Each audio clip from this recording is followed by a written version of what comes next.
Greetings YouTube, this is Toy Customizer Wake Angel 2001 with another commission. This one is for Tram Trapper 09, also known as Electrical Geek on DeviantArt. It's Ray the Squirrel. For the most part, Ray is a Sonic figure. So we started with the head, and then I converted it into Ray's head.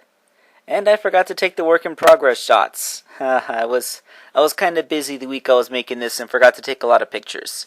Okay, so he has tails, bangs, of course, and Sonic spines are cut off and the head sanded round. But he also has the ears from a classic Sonic figure. This is because Ray the Squirrel has bigger ears than Sonic has, so putting on the classic Sonic ears make it, look, bigger. But they're still the same shape, so there we go. Yeah, that works. Yep. I'm just saying nonsense now. Let's move on. The arms have a lot in common with bunnies in that you just have to sculpt on a little folded up jacket sleeve just below the shoulder and just before the elbow. No big deal. A little bit of a paint job with the blue shirt and the yellow arms. Let's see, what should I say? Oh yeah, I swapped out most of the parts from a Supersonic figure because I figured it would be easier to paint yellow on yellow than yellow on blue. It would just take fewer coats, and if the figure gets scratched, then what gets exposed underneath is just more yellow, so yeah, you would barely notice. The shoes are still Sonic's. I just sanded off the little buckle that keeps him on his feet, and repainted them into Ray's design. They're a nice teal with a white stripe going down the middle. You may notice a little bit of a sloppy looking flub where there's paint on the front of the sock cuff. That's really something I didn't notice until I took the photo, because the camera having a sharper eye in some respects than a human eye just brings out flaws that the normal human eye can't see. So don't worry, when you get your Ray figure, it's not gonna have a big obvious paint flub. You're actually gonna have to get real close to see it in person. The body is also simple. It's just cut the spines off, paint it yellow, and then we move on to assembling the lower body. I dreaded this part. Like, Ray's tail is huge and massive because it's a squirrel's tail, and squirrels have very large tails, which is actually very difficult to sculpt. I tried making it purely out of the epoxy sculpt, but that simply wasn't going to work because it kept collapsing under its own weight. Plus, since that stuff is so sticky, every time I tried to mold the details in, it would stick to my hand and it just wouldn't work.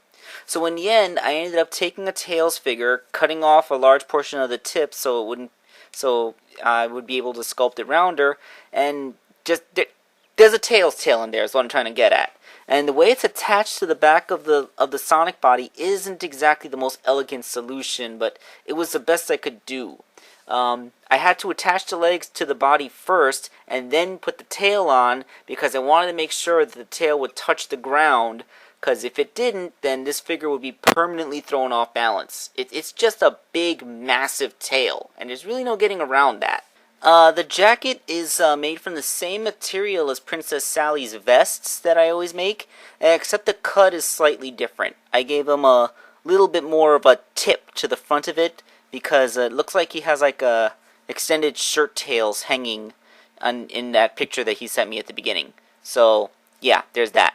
Hole puncher to make sleeve holes, put it on the figure. Let's see what he looks like completed now. So here's Ray.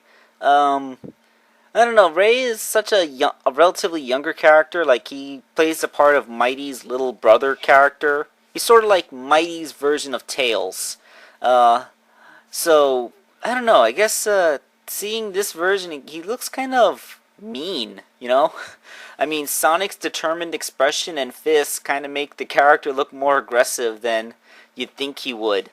I don't know, I consulted, and this is what he wanted. And, he looks good. He kind of looks like a more grown-up version of Ray. And remember, Ray is one of those characters, like Mighty Armadillo, that has no official modern counterpart. Oh yeah, Electrical Geek also wanted my Green Lantern tails. So, this guy's been standing on my desk for a long time now, because I made him like 3 or 4 Halloweens ago, I don't even remember.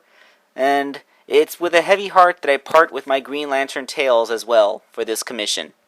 This is Toy Customizer Wake Angel 2001, signing off.